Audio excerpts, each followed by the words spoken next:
Hi, everybody. Welcome to another episode of the Silver Lyming. As you know, my name is Anne Desjardins. I am your host here and main champion of this show because I feel so passionate about helping people to understand more about Lyme and tick-borne illness and potentially just chronic illness in general, but also to spread hope because I really feel that there's a lot of power people can gain through understanding different ways about going to heal your body and how they can apply different healing modalities to their own life and their journey. And I just want people to understand. I remember all too well when I was in the thick of things, how much I really wanted to stop breathing. And I'm so grateful that that didn't happen because I wouldn't be here now in this healed capacity to enjoy the abundance and prosperity that God's given us on this earth. And I just really want people to hold on to things. I've got this note card here at my desk: pray, hope, don't worry. That's from Padre Pio, and I look at that all the time and I just think about things and know that if you are going through a struggle with tick-borne illness, that you can regain your health. It's almost like figuring out how to undo a Rubik's Cube and trusting in God, but ultimately just finding the right path forward for yourself. I think that's one of the hardest things with this illness is that there is no clear-cut path for each person. Every person needs a little bit something different, at least in my experience of what I've gone through, because there's a lot of underlying factors that we have to consider in this battle, right? Like it's sometimes not just Lyme, there's co-infections, there's mold, there's heavy metal, there's a lot of different components that we have to think about, even your just own bioindividuality as a human. And again, what worked for me may not work for you, and that's okay. But there is a path forward that will work for you, and it's just a matter of figuring it out. And again, I try to bring forth stories of people healing. I've been more recently focusing on people who help others to heal.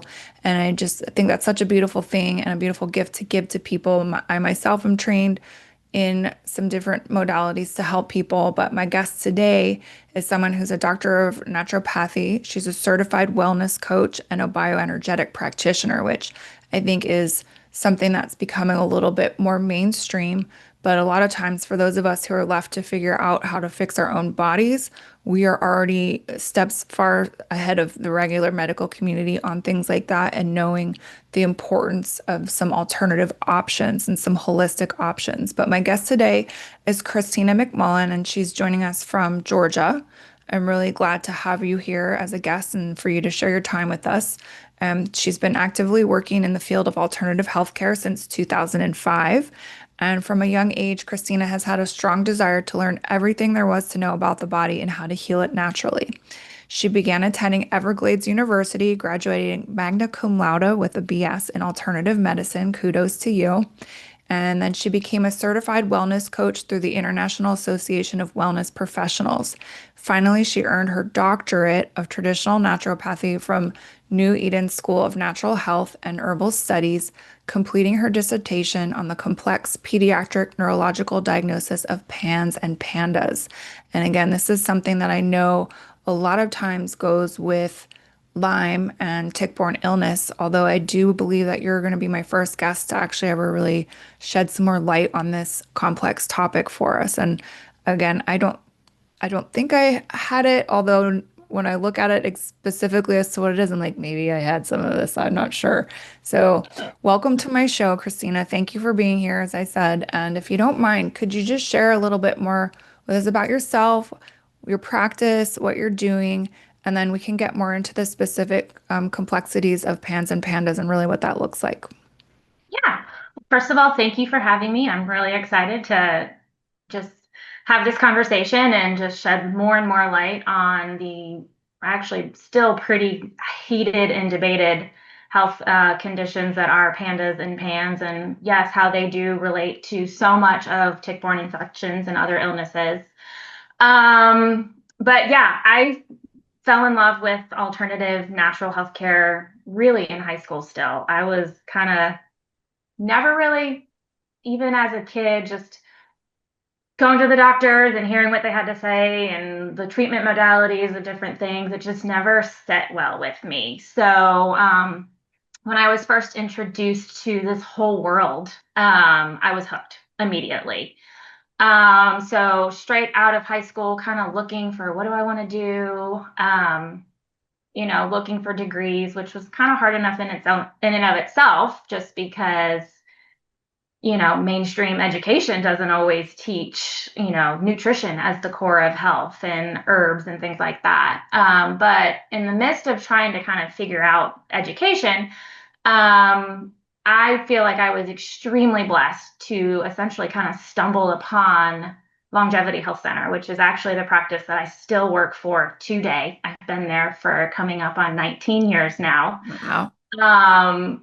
And I say I'm extremely blessed because the founder of that practice, Dr. Seneca Anderson, who's been actually retired for a little over 2 years right now, but he just a true pioneer in the whole world of bioenergetics and kind of even setting the stage for how we can practice in the state of Georgia.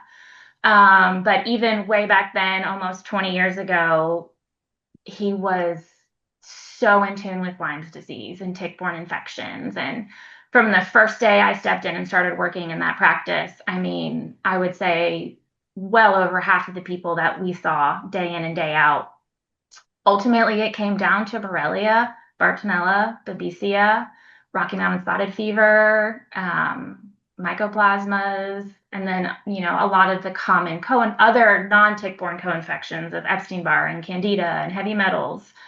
So even though I personally wasn't introduced to the world of Lyme's disease with my own health crisis and health ailments,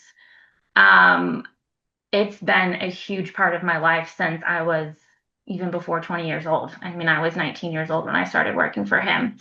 And I really think that is a huge blessing. And I didn't look for Lyme. I jokingly say Lyme found me, because he inspired me and taught me so much on how these people that did not get the answers and the results and the abundant health that they were looking for medically, and 4 months, 6 months, 8 months, a year or so into them regularly seeing Dr. Anderson and taking herbs and homeopathics and different therapies. I mean, I was watching people who, some of them could barely even walk, get their lives back. And so clearly that was inspiring in and of itself. And I knew that this was just what I needed to do and I wanted to do. So that's where, thankfully the internet is a great thing these days for certain things. And I was able to find the colleges and the schooling that I went to. But while I was getting that education, that formal education, I kept training and working under Dr. Anderson. And I think that's just so invaluable because I'm seeing it real life hand in hand while I'm learning about certain things in the books. So yeah, that was kind of the way it all started. And then since we're kind of PANS and PANDAS is kind of the thing that I tend to focus on mostly. Lyme actually is kind of what led me to that too. As I was working and we were seeing all these adults with Borrelia and other tick-borne illnesses, some of it was, oh, well, now I have my kid that has these symptoms, X, Y, and Z. And, or, I think I was pregnant or I think I had Lyme while I was pregnant with my child, and now they have these symptoms. Could this be something that they're dealing with too? But then also more of these just tough cases that parents were desperate and looking for answers and trying to figure out why their robust, active, outgoing child suddenly is like a shell on the inside and is riddled with anxiety and different neuropsychiatric symptoms and syndromes.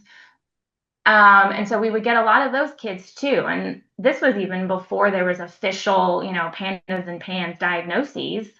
And sure enough, when we would do bioenergetic testing on them, I would say well into the probably 80% of them, we were still finding Borrelia, Bartonella, Babesia, other co-infections. So that was kind of a natural step into the pediatric side of things, especially since I, at that time, was becoming a mom. I have 4 kids now. And so my mama heart wanted to help those mamas and dads and just really, get their kids back, and so that their kids could have the life that every parent wants their kids to have. Um, so I guess that's where I am now. That's awesome. And then for those of us listening who are like, okay, what the heck is PANS and PANDAS? Yeah. Can you elaborate a little bit more as to what that stands for? Because as I was saying that, I'm like, I don't know if I could actually have had this. Is this something that only applies to pediatrics, or can adults get a version of this too? And it maybe, Yeah, so Pandas and Pans really wasn't founded until I would say, mid to late 2000s. The diagnostic criteria, kind of 2011, 2012-ish, I think is when it finally was established. But PANDAS stands for Pediatric Autoimmune Neuropsychiatric Disorder Associated with Streptococcal Infection. So it's these basically a brain that's inflamed, full of inflammation, developing lots of neuropsychiatric symptoms, OCD, tics, sometimes severe separation anxiety, things like that, after a fairly recent strep infection.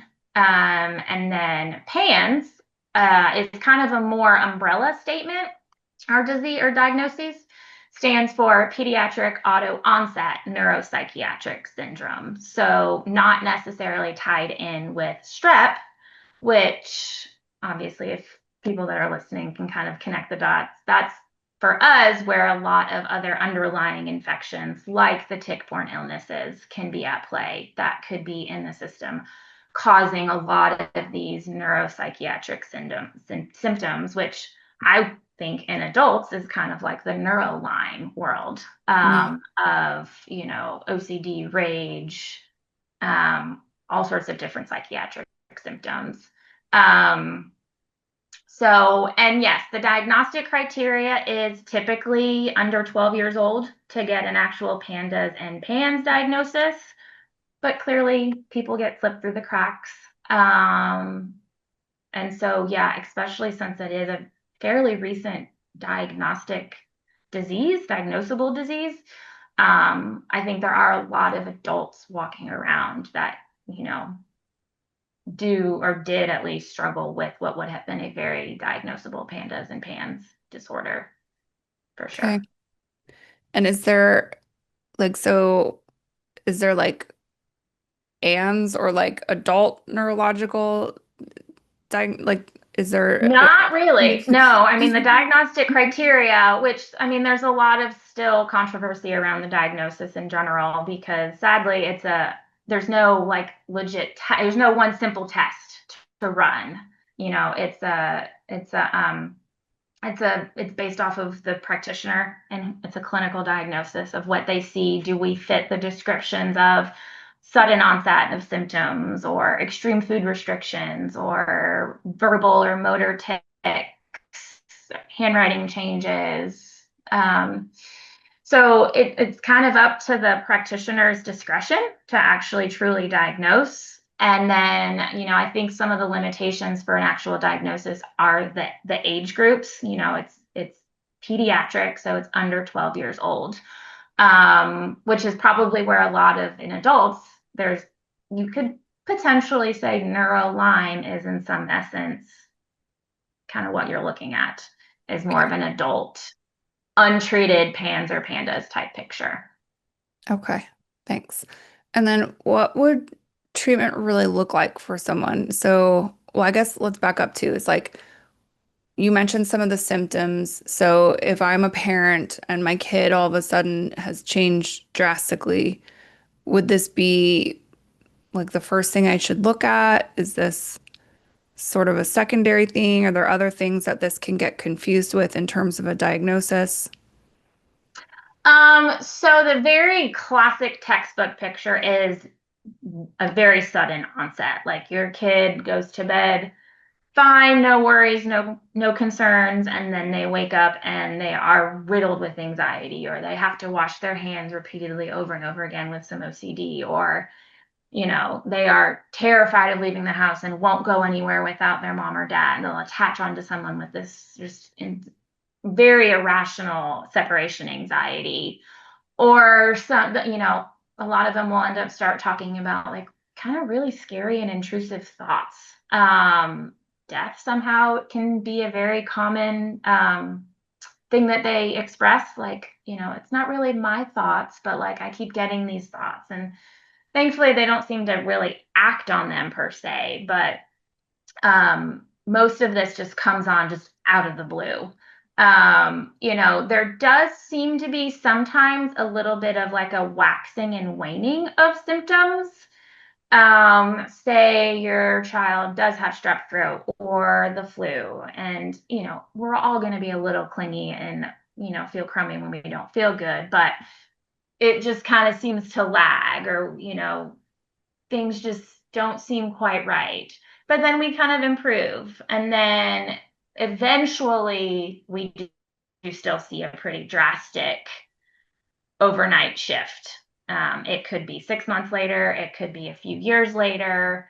But that classic just kind of shift of like, oh my gosh, where's my child? What happened to them? It is very much that kind of telltale sign that you're probably dealing with something in the PANS, PANDAS kind of family. Okay. And then back to what I was trying to, I guess, initially go to was like, what do you really do for somebody if they have this, if they have PANS or PANDAS? How do you treat them? Is that like a herbal thing? Is that different lifestyle thing? Like, really, what would you recommend for people and how to get better? So my approach, is definitely multifactorial with, herbals and lifestyle, and dietary changes for sure. I personally don't work with antibiotics. Obviously, medically, the route is going to be a lot of times very long term and sometimes even prophylactic antibiotics for years. But for me and our practice, we definitely hone in on, what are some antimicrobial herbs. Like I said, we're always dealing with some form of underlying infection or toxic load. So, with the bioenergetic testing, we can very easily and amazingly simple for kids, especially, kind of isolate those underlying pathogens and then figure out what the best herbal tinctures are going to be to help the body and their own immune system really kill off or fight off bacteria, viruses, fungal infections, parasites. We all pretty much have heavy metals in our system now, all these things that just bog down the immune system. So herbal approaches for sure. As much dietary and lifestyle as we can with kids, especially when some of these kids, some of their fears evolve around food. So they are so terrified to eat certain things. They're not getting the nutrition they need, and they're kind of starving themselves to death. So at least in the beginning, definite heavy focus on the herbal antimicrobials, anti-inflammatories. The more we can get inflammation down, we do see quite a bit of symptomatic relief while we kind of get to the underlying cause in the first place. And then as these kids kind of start to be more open to, hey, maybe we shouldn't eat mac and cheese or chicken nuggets with every meal. Like, this apple or this fruit or these vegetables are safe foods. Like, they're not going to harm you. There's nothing wrong with them. Then we can focus on incorporating some more of those anti-inflammatory, nutrient-dense foods. But then also, yeah, our environment is always a big trigger of what kind of escalates things and makes some people more susceptible to these microbial pathogens than others. So, we're always, trying to make sure the house that these kids live in isn't riddled with mold, or the school that they're going to, their water isn't toxic with other, even more heavy metals. Are they cooped up inside, not getting sunlight, or can we bring them outside to get some good, red light therapy from the sun and vitamin D So it's definitely a multifactorial approach for sure.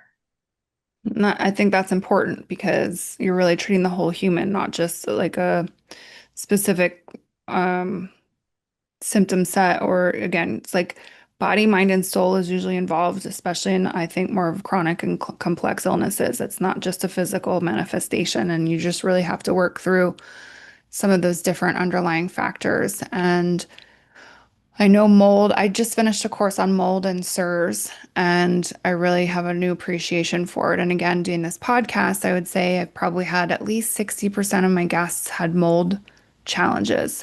How do you Mhm. see that fitting into this? Like, I hear you mention that's something that you have to make sure environmentally people are not exposing themselves to. Does it just heighten? I would guess it just causes more inflammation in their bodies and it just heightens this PANS or PANDAS ability to affect them, or is there a different correlation? I mean, dealing with mold, I mean, there's mold toxicity and then there's mold allergy, which can affect both all of us very differently, but very drastically too. Mold toxicity is, these water damaged buildings, we're inhaling mold spores.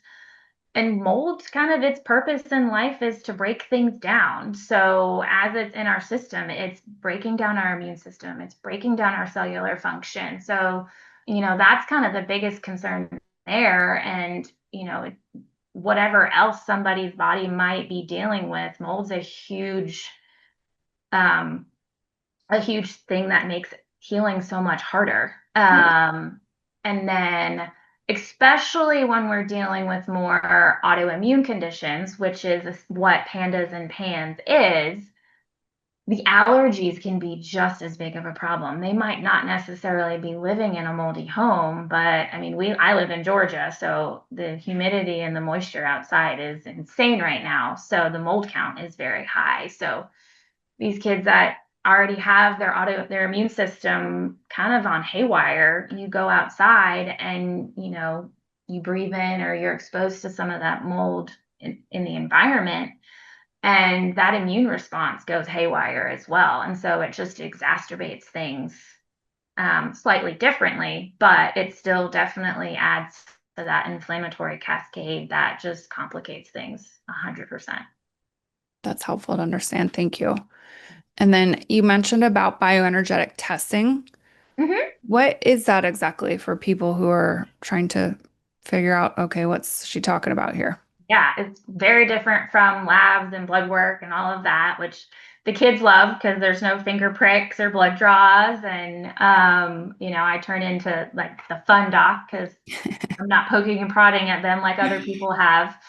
But it's energy, our bodies, if we look back to traditional Chinese medicine and, the foundation of acupuncture, it's all based on our meridian pathways and our chi or our energy, our life force of our system. And years ago, it was actually a German physician, Dr. Voll, who was kind of working with different energy wavelengths and discovered that these meridian pathways put out a specific frequency essentially.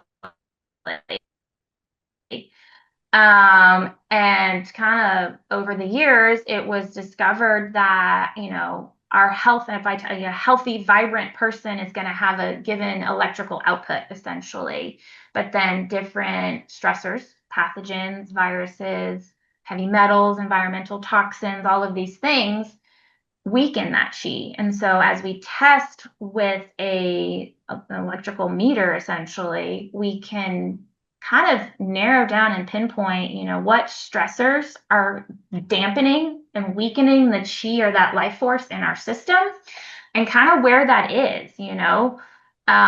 So that is how we do the bulk of our testing at our office. The bioenergetic scan for me, it's like a little bracelet or a wristband that has a couple points of connectivity, and I've got it programmed to basically expose the body to a whole slew of different pathogens and toxins, and we're trying to get a feedback response from every individual person's body to see whether or not those things are having a negative impact on the functioning of their system. And so that's how we can help isolate and really say, is it strep? Is it Borrelia or Bartonella? Do we have a candida overgrowth? Or is there a dysbiosis in the GI tract where we have an overgrowth of certain pathogens and really not enough of those beneficial strains to help compensate?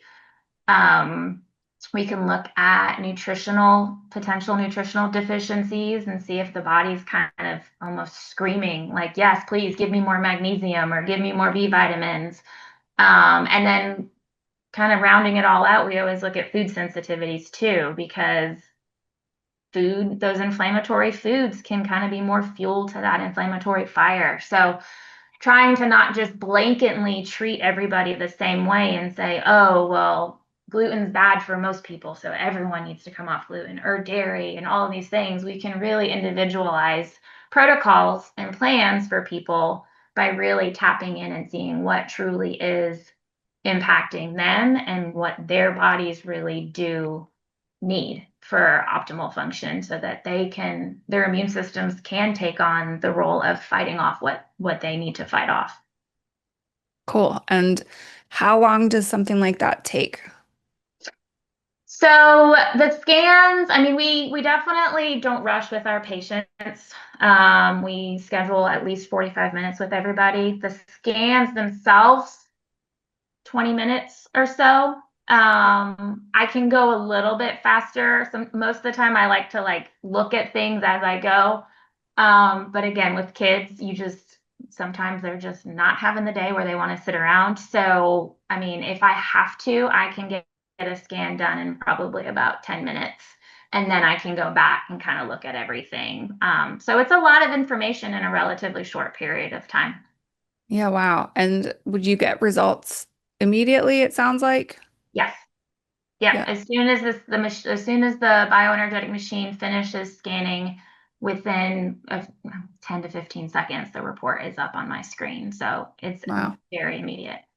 Wow. That's a really nice return in a sense, because I can remember going and getting blood drawn and waiting and trying to figure out what's really going on. And um, sometimes even the blood work isn't the most accurate or sensitive Mhm. testing. And that can also cause some challenges and problems, because then you're just left treating the wrong thing in the wrong direction. And as you're touching on too, again, like everyone has their own composition, their own being. And so it's really important to understand what's going on with each person on their own level versus, yeah, we're all human, okay, but that's about where the similarities end when we actually go into each person's body and really get a deeper look underneath the hood and say, okay, this person's got this person's got that. And usually people's bodies all function relatively the same, but again, the things that we carry with us are all very different. And I can think about when they do testing on like identical twins and one Right. is sick and the other one's not. And it's like, well, what's the difference here? And you think about epigenetics and really the environmental exposures and the different traumas that they've experienced in their life and the different lifestyles that they've led. And really, that obviously has a huge impact on how each person develops in the first place, but let alone responds to treatment on the back end. Hmm.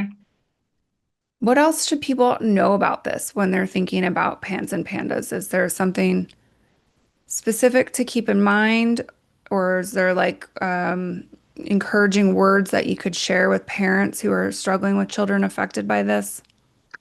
I mean, there's definitely, I think when people start to hear about pandas and pans, they kind of get stuck in this, oh, this is what my child has, and this is what they're always going to have. It's a forever diagnosis. And I mean, maybe potentially in some conventional routes when you're kind of like with Lyme's, running a hamster wheel with the same, antibiotic treatments and just not getting a lot of those root questions answered. But I mean, it is such a regular occurrence for parents to come in, or I even have had some parents not even be able to bring their kids in for their first appointment because they're so anxious and so kind of trapped in this world that's been created in their head. We run the bioenergetic testing. We can isolate the different stressors and imbalancers. We can immediately, same day, start an herbal protocol individualized for them, that not only addresses the pathogens, but ultimately true healing comes with that immune resiliency that is always my goal to build in all of my patients, the kids especially. And so it's doable. Kids are so much more resilient than adults. Their bodies haven't been through nearly as much as adults' bodies have. I mean, their poor little selves may be exposed to more environmental chemicals than we were as kids, but their bodies are just so resilient. And if we focus on the resiliency factor and really say, okay, yes, these pathogens are causing a whole host of different symptoms that can essentially take away a childhood if we don't do anything about it. But we can get them back to being kids again, and we can get them resilient, and we can build up the immune system. We can correct imbalances in the GI tract to where, yeah, you're not going to be a kid and not be exposed to strep throat. Depending on where you live, you're not going to never get a tick bite and potentially encounter Borrelia and Bartonella. But we want to get these kids and everybody on the side of this, on the side that, yes, you might be exposed to these pathogens, but where is your body and where is your immune system to be able to fight this off? How are your kids and you not going to be the group of people that fall into this chronic health condition and the world of chronic disease, and get your immune system and your body able to fight off these things like it's supposed to in the first place. And it's doable. I have a handful of kids, the one girl that wouldn't even come into my office on her first visit because she was so anxious is at sleepaway camp this summer. One of the girls who was about to start school, she came to us early in the summer, and I mean, they had seen everybody. She was about to be put into a special needs, IEP class because of all of the learning disabilities that PANDAS had brought on for her. She's in the gifted program now, and she's doing fantastic. So if we can focus on the long-term immune resiliency factor, these kids can live just as good, if not a better life than half the other kids out there, because their bodies are able to do what they're built to do in the first place. That's awesome. That makes me want to cry a little bit just thinking about kids. I don't have any, but I've got three beautiful goddaughters. And as you're talking, I'm like, oh God, like lots of thoughts can come. And it's like, please don't ever let them be debilitated by this or come into contact with it. Like that's one of my biggest fears for them is potentially contracting Lyme or tick-borne illness just because I know what it did to me. And it's like, let it go. They're going to be kids. Like I was a kid, I played in the woods all the time. And maybe that's where I first came into contact with it. Who knows? And then I had some major stressors later in life, and maybe that's what activated it. But that's one thing we don't sometimes ever really know is the point of origination for people getting sick, right? For sure. And, I get asked these questions a lot with especially parents who themselves have dealt with Lyme's disease, or, once you become aware of it, it's kind of that catch-22 of, I know how great the outdoors is, and getting your feet in the dirt and playing outside and, exploring the woods and getting out in nature, but the ticks, but the Lyme. And, I tell people, knowledge is power in that situation, and my biggest goal that I have for everybody that comes into my office is, yeah, I want to get you to feel better, but I want to teach you moving forward how you can not live in fear, first of all, but have the tools and know what to do in the event that something happens. because I don't want kids cooped up inside because everybody's afraid that there might be a tick that shows up on their skin and they might get Lyme's disease. I mean, part of building that immune resiliency is getting outside, is playing in the dirt, is exposing your microbiome to all of those other wonderful things that are in the world around us. Um, and so it's that balancing act, but the education of what to do if, and not living in fear, for sure, is a big point that I try to drive home, especially once we start to see these kids come back and they're like, okay, we've had some good days, but it's October and we're about to start school again, and the whole first grade is going to get strep throat, or we have a camping trip coming up. Oh my gosh, how are we going to survive? What can I do to make sure my kid never gets bitten by a tick again? And we need to not focus so much on that. Yeah, there's preventative measures we can take, but it's the coming to that sound piece of like, okay, I know certain things that I can be equipped with that we can start implementing if something like that happens, but we can't stop living our lives in fear of it at the same time. Yeah. And are you able to share any of those tips for people that Yeah. So yeah, I mean, my family implements a lot of the preventative measures too. My husband's a big hunter, so we're in the woods with him, and he actually has his own little Lyme's disease history from that. But I mean, in the woods, if anyone's going out, I know there's a lot of natural sprays. People typically don't, especially in this world, don't like to use deep bug sprays and stuff like that. I will say, in my personal experience, there is an essential oil called Palo Santo Mhm. that, hands down, of all of the eucalyptus, lemon eucalyptus, vanilla, of all of the things that have ever been recommended that I have tried, the Palo Santo essential oil, like, knock on wood, but I have yet to find a tick on any of our dogs or us when we are intentional about creating a little spray and just spraying it, even if it's just on our ankles or behind our ears, just kind of some of those obvious areas. Um, and then just checking, if you're out in the woods, just take 5 minutes to see if there is a tick on you.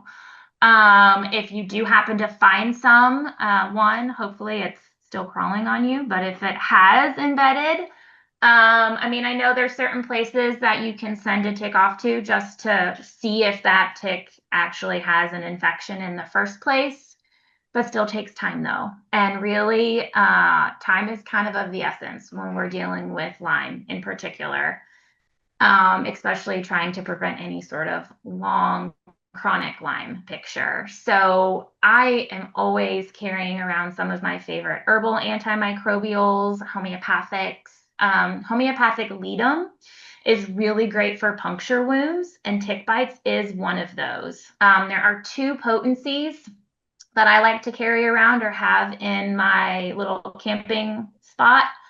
200C is definitely the most potent. And if you have that, one dose, which really is just one pellet once a day for as little as 3 days, can be very powerful and very efficient. 30C is probably the more easy to come by homeopathic, the little kind of boron pellets that you can get at like Whole Foods or Sprouts or some other health food stores. It still works great. You just have to be more consistent with the dose. So if 30C is all somebody has on hand, I would do one dose probably 2 to 3 times a day for about 3 to 4 days.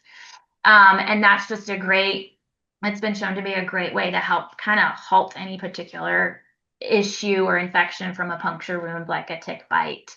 Herbals, I love andrographis as an immune boosting herb. So you can even start taking that before you go into the woods. It just kind of is got anti-spirochetal properties to it, kind of gets the immune system already kind of looking for those pathogens. There's certain blends that we carry that are liquid form, which obviously is great for kids, but adults obviously can do liquids too, that are blends of andrographis with cat's claw is a great go-to, especially in the early parts when we're not dealing with potential autoimmune complications. Um, Sovereign silver are more of like the homeopathic type silvers, not true colloidal silver, can be another great early modality as well. If you have cryptolepis is great for pretty much any of the tick-borne illnesses. Kids don't love that one because it's very, very bitter and doesn't taste super great. But sometimes if you can hide it in something, or if they've gotten used to taking herbs over their life, or adults, obviously, sometimes we just kind of have to take what we need to and move on. But always incorporating some form of antimicrobial kind of as early as possible. And we typically tell people for about a month, go ahead and just take that antimicrobial just to be on the safe side. If you start early on, you might not need to really worry too much about a lot of I don't know how much you or your listeners know about biofilms. But you might not have to be so heavy-handed with biofilms kind of right at the beginning. But some of these herbs kind of fortunately address some biofilm as well, which is kind of the great thing about herbs in the first place. But things like modified citrus pectin or proteolytic enzymes are kind of some of my favorite biofilm busters, I say. And then it never hurts to incorporate some sort of anti-inflammatory. Obviously, diet can control inflammation immensely, but skullcap, probably for kids, is one of my favorite anti-inflammatories. A lot of it comes in liquid form, so again, it's easy to give them. But in wanting to make sure the immune system doesn't go haywire, one of the other benefits to skullcap is it helps regulate those T cells in our immune system that are really what kind of tell our immune system what to do and kind of whether or not something is a threat or a danger. And so, it can kind of help keep things from getting too chaotic while some of those antimicrobial herbs are killing off the pathogen in the first place. Yeah, thanks. That's really helpful because I know like I still have a little bit of PTSD about going outside. And one of my most recent guests was kind enough to say, like, it's not really something that you can fully prevent, right? Even the Right. other day, I found a half engorged tick on my bed, and I was like, no, it's not something you really ever want to find in your house. And as much as try not to expose myself to their environment, like they really are everywhere. So she was like, you've really got to think about more of a strategy of what you would do if, like, you can't, you need to have a plan in place. And I was like, oh, eureka. Like, why have I not thought about this? I'm such a planner in every area of my life. Like, I have a thought about what I would do, but I know a lot, but sometimes you still kind of forget in the moment of panic, like, what happens. And so that's really helpful to get a different perspective on things. And just again, it's really, I'm the first one to say this too. It's not what happens to us, it's how we react to what happens to us. And we need to be in a reactionary state, know again what we need to do for ourselves to help prevent it from infecting us and for it to become more of a long-term chronic set type of sickness. And these things that you just rattled off are really helpful. You're making me think about another question, though. I always think about this, and then I never really ask anyone who could answer me. With Sovereign Silver or some of the silvers, the homeopathic versions, Yep. is that not putting metal into your body? Like, how is this not impacting the heavy metal load? What don't I understand about this?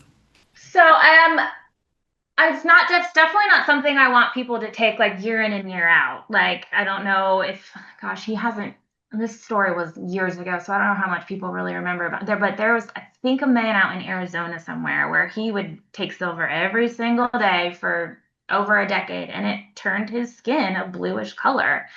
I'm never wanting somebody to take anything antimicrobial super long term. Um, but no, I mean the sovereign silvers, the one that we use, is called Argentin 23, and the 23 stands for 23 parts per million. So it is a very, very, very small silver particle. And the medicinal benefit of that is it can get into our cells, which is where a lot of these pathogens kind of try to hide out and evade our immune system.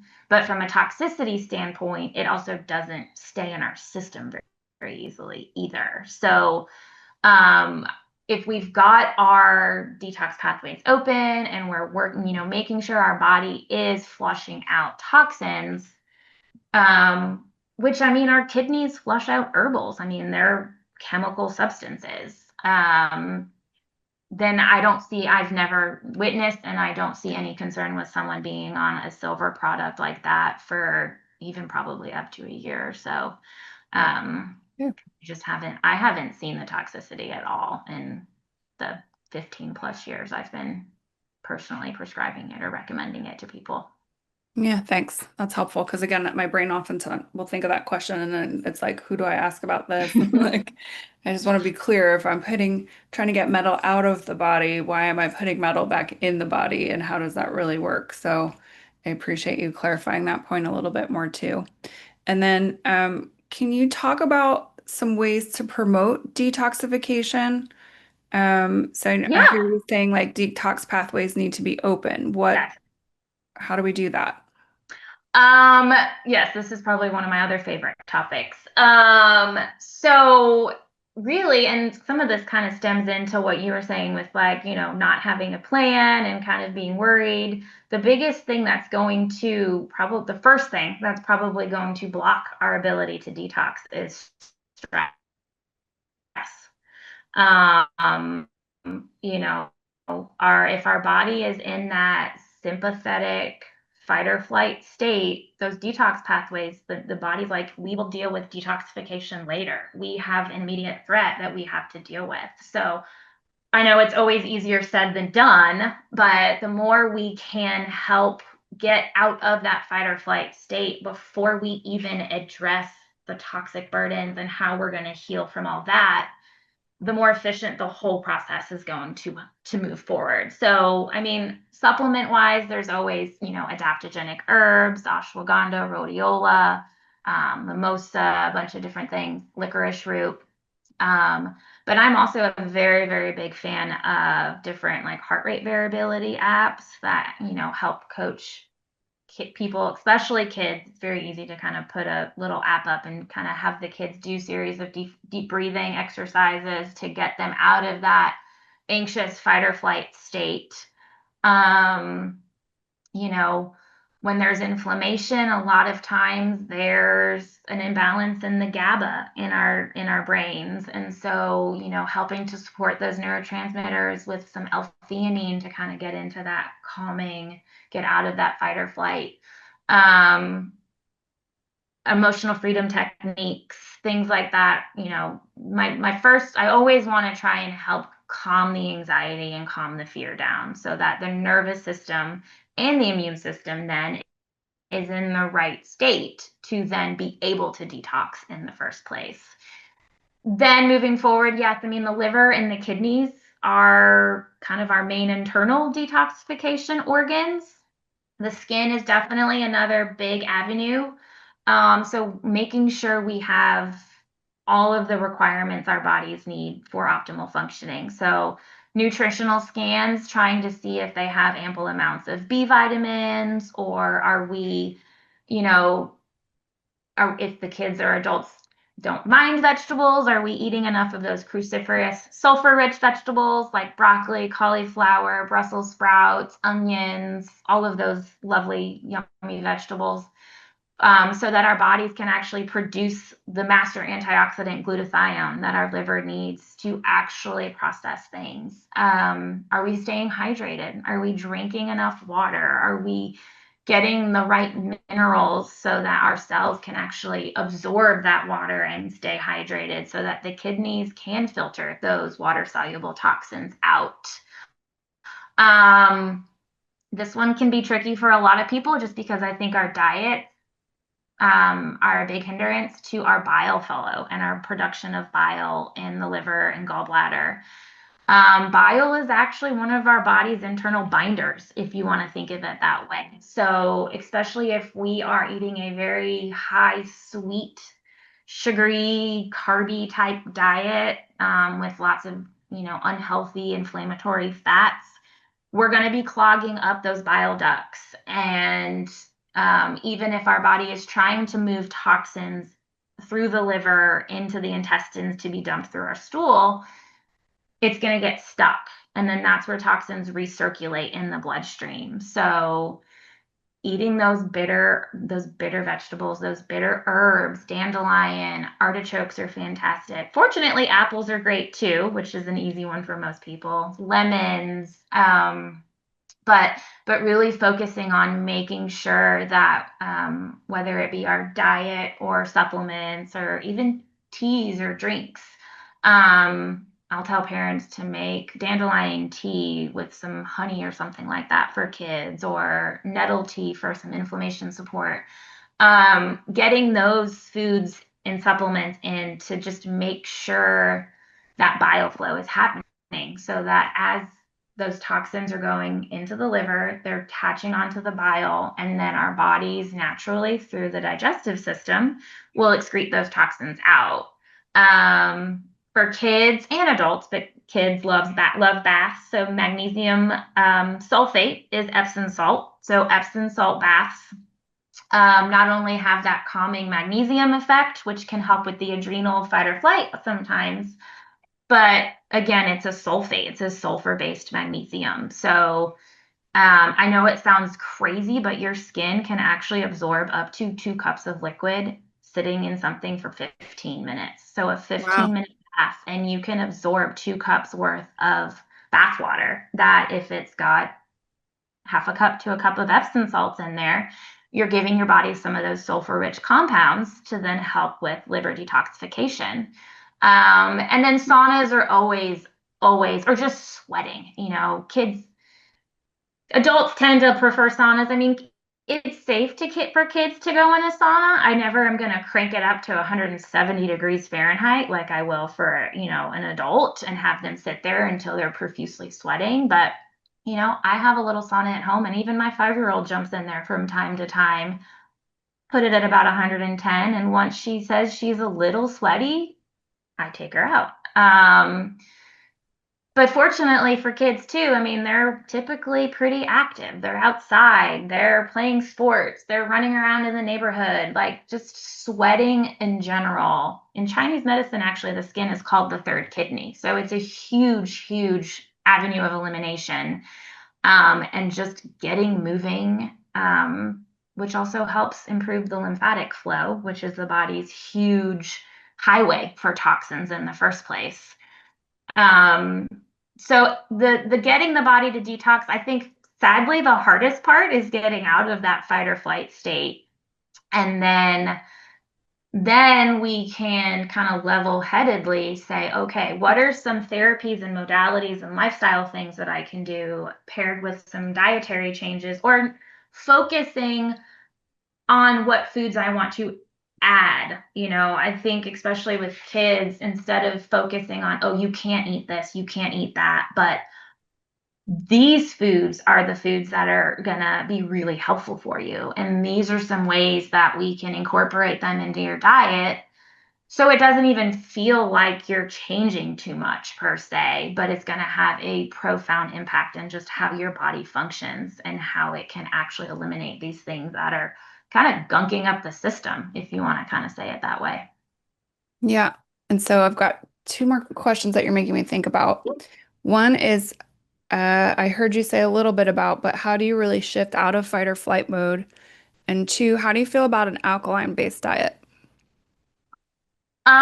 So shifting out of the fight or flight, I mean, it's going to be a little different for everybody. I do think some of the faster ones can be the deep breathing, kind of heart rate variability techniques, or emotional freedom technique. Sometimes when we're dealing with PANDAS and PANS and things are more kind of OCD stuck picture. I am a big fan of cognitive behavioral therapy to kind of desensitize to some of those fears that are very irrational. Um, but it is kind of an individual thing. Some people will do better with certain adaptogenic herbs, others do better with some of those calming L-theanines or chamomiles or things of that nature. Um, but it's kind of just repetition and kind of figuring out what works for that individual.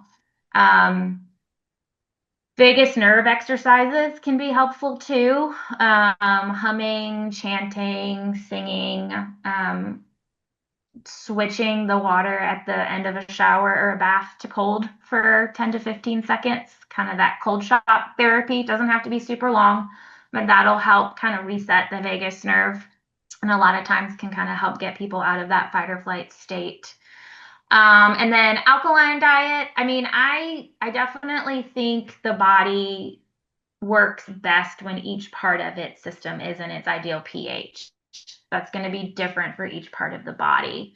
Um, but overall, I mean, that is something that we do look at. We do a urinalysis at the office, and we look at the body's first morning pH. And so we want to have a certain range for ideal function. I mean, we've just learned over the years, healthy organs and tissues function better at a certain pH range, whereas harmful pathogens and even cancer survive in a much more acidic state. Yeah. So, I definitely think there's a lot of validity to just being aware of what foods you're eating that are either making you more acidic or more alkaline. I don't think we need to avoid acidic foods 100%, but there's that balance. And one thing I tell people all the time is, balancing your plate and your meal is kind of my top priority, which also thankfully helps emphasize the importance of we just don't eat enough vegetables in our American diet because those are the highly alkalizing foods, which also thankfully are going to give you all those sulfur rich compounds to help with detoxification, and help alkalize your body. So, and that's the beauty when you look at natural medicine. Like you don't have to think mainstream allopathic medicine with I need one thing for one ailment. A lot of these things that we're doing work on multi aspects in the first place. So Yeah. it can very easily feel very overwhelming if you think I need one thing for one ailment. But I mean, you can very easily turn it into a very doable, very realistic supplement protocol with lifestyle changes that, change for anybody is difficult or different initially, but they're not that hard. They're easy to maintain. And like we just said, the simple thing of adding a little bit more broccoli to your diet can That's right. impact 4 or 5 different points that we're trying to address. So, yeah. That's why I'm laughing. I'm like, wait, there's vegetables in the American diet. Yeah, And right. think about the sad acronym, Color. right? We It's need like, more color in the American diet. yeah, yeah, and not candy colors either. Like definitely natural colors, No, please. the Yes, the real nature's rainbow for sure. Yeah. that's right. That's right. But that's why I was chuckling. Like I love your answer, but I was like, oh, there's diet vegetables in American diet. I don't know about that. So, but that's It's another one of reason. those, it's totally, I was gonna Go say ahead. it's totally an easy fix, but sometimes the easy things are the hardest to implement, getting started. And then it just, once it picks up steam, then that's just your new lifestyle and that's just is what it is.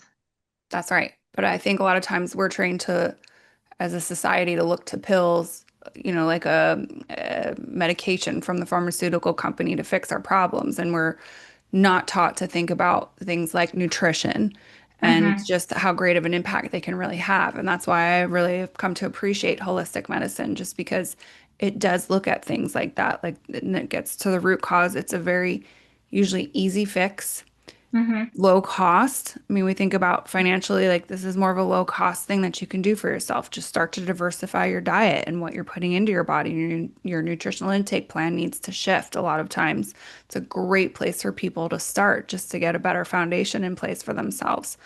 And I know just from going through treating Lyme and tick-borne illness myself, it's very expensive. So when we can find cheaper hacks like herbs and nutrition and lifestyle changes, those cost nothing, right? Like you start dry brushing. My dry brush was $7. Like, Right. okay, it's a very well worth investment for myself to help my lymphatic system to drain better and to move better. And again, a lot of that stuff is super cheap. And I almost feel guilty when I'm telling people, and they're like, really, that's it? And I'm like, yeah, We that's it. overcomplicate things a lot. Yeah. Yeah. And that's the other beauty too, like going back to the resilience. Those simple things have the biggest lasting impact. So, yeah, when someone's in an acute, in pandas and pans, we say flare, like their symptoms are exacerbated. They're in their heightened state. Yeah, there's some herbal kind of emergency or, put out the fire things that we can do. But those therapies, those things that you can do at home, those dietary changes, those environmental shifts, like that's where you build the resilience in the first place. So you can heal and stay healed longer. And if you do trip up, it is so much less intense. It is so much less severe. And then you see it and you know what to do about it. And it doesn't set you back months or years again. It's a very short-lived thing. So.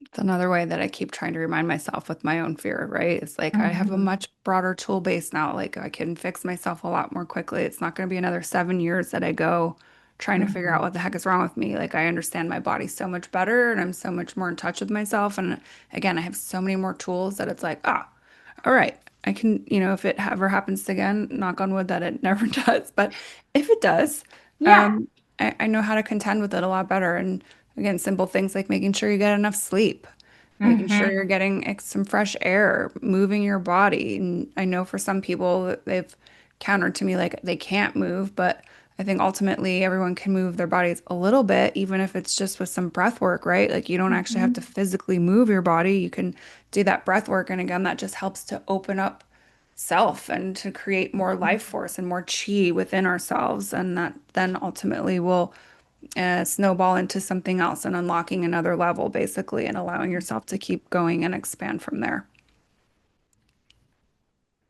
100%. Yeah. Yep. Yeah. So, I mean, this is awesome. I really appreciate, again, your input on this and your perspective. If people wanted to work with you, how did they go about doing that? What would be a good path forward? Do they go through the website here, longevityhealth.com, or The website's a great place. I think our phone number is definitely on there. You could also reach out to the office through phone, and then I mean we do in-person testing for sure. But the beauty with bioenergetic testing is since it's testing energy, we can do things remotely as well. Someone just has to send in a sample essentially of their DNA. So we'll get saliva test or little hair samples which contains our live DNA. And we can test virtually that way. Mm, Some people, I always prefer to have a phone call with somebody, at least on an initial visit, just so I can really get a good idea and a picture of kind of what's going on, if anyone's been in this space trying to figure out a chronic health condition for a while, what's been tried, what hasn't been tried, things like that. Um, but the remote testing is also relatively quick. We get the results like just like in person, immediate, and then typically we'll have a phone call or someone will have a phone call them to go over the results, and then we can ship supplements out to anybody in the United States. So just contacting the office either through email or the phone number 770-642-4646. nice. There's myself. Like we're saying, I see a lot of kids, but I don't only see kids. And then there are three other practitioners as well. Um, since all of us kind of, you know, have one of the practitioners was Dr. Anderson's daughter, is Dr. Anderson's daughter. The other two worked for with him, gosh, probably plus 5 years before he retired. So all of us have a very solid Lyme basis and Lyme disease background.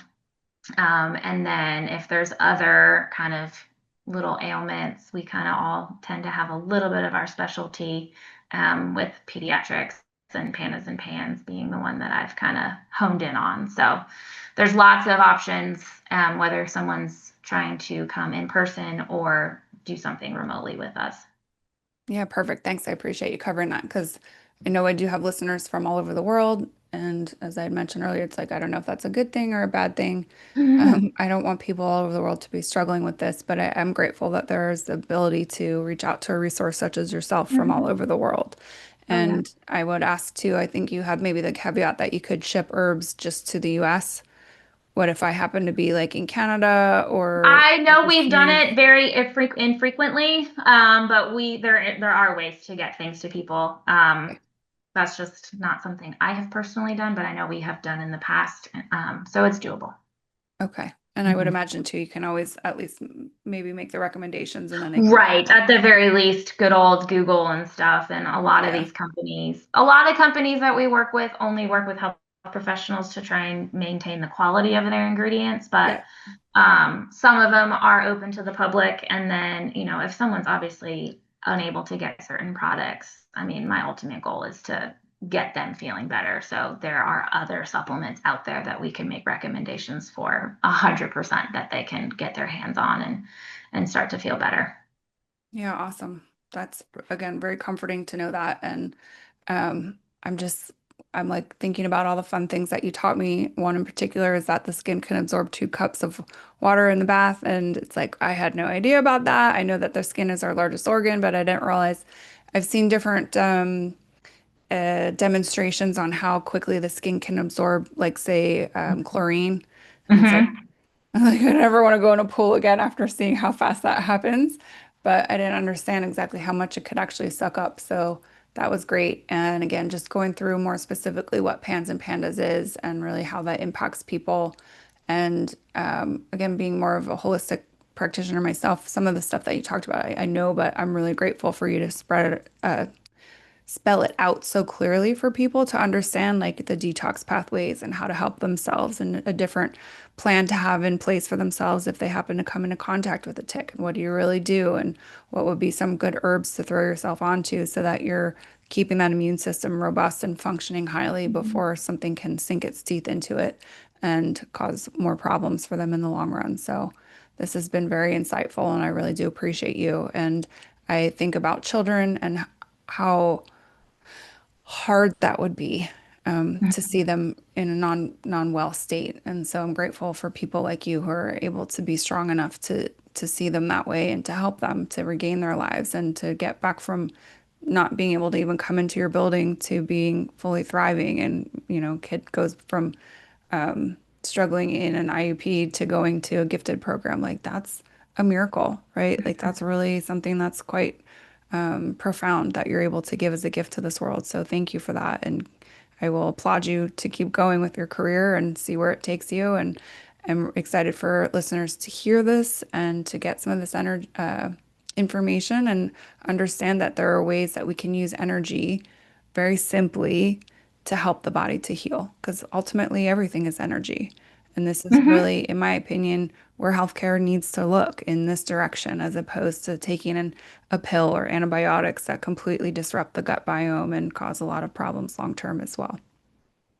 For sure. Yeah. Any final words or parting thoughts for people to keep in mind? I mean, no, I think, you know, I've said it a couple of times. I think the biggest thing when people get trapped, or get diagnosed or told they have these, chronic illnesses or their child has these, what seem to be extremely debilitating neuropsychiatric, brain inflamed diseases, is it's not a death sentence. There's hope. There's people that have done it. There's people that are going to continue to do it. Like, you know, if we work with the design of the body and not try and go against it, we can all get to that optimal health state. It's just, it might look a little different for everybody, and that's why I love the individualized approach that I get to take people on every single day. And the hard days are hard, but yeah, when you get to see someone come in who's turned a corner, or they've got their life back, they're enjoying themselves with their friends and family, it just makes it all worth it for sure. Yeah, perfect parting words. Thank you. I appreciate that because again, this is a silver Yeah. lining, and I really want to undermine or to underscore that people can have hope, and it's really important for them to have it. And Hmm. you're just a very beautiful soul to be here to help walk people through that experience. So thank you. And Yeah, again, well, my thank guest you. today was Cristina McMullen. And if you're interested in working with her, she's based in Roswell, Georgia. But as she mentioned, you can reach out to her virtually as well. She works through the Longevity Health Center, and I'm sure she's going to be there to help you if you do so reach out. Yeah, awesome. Thank you. Thank you.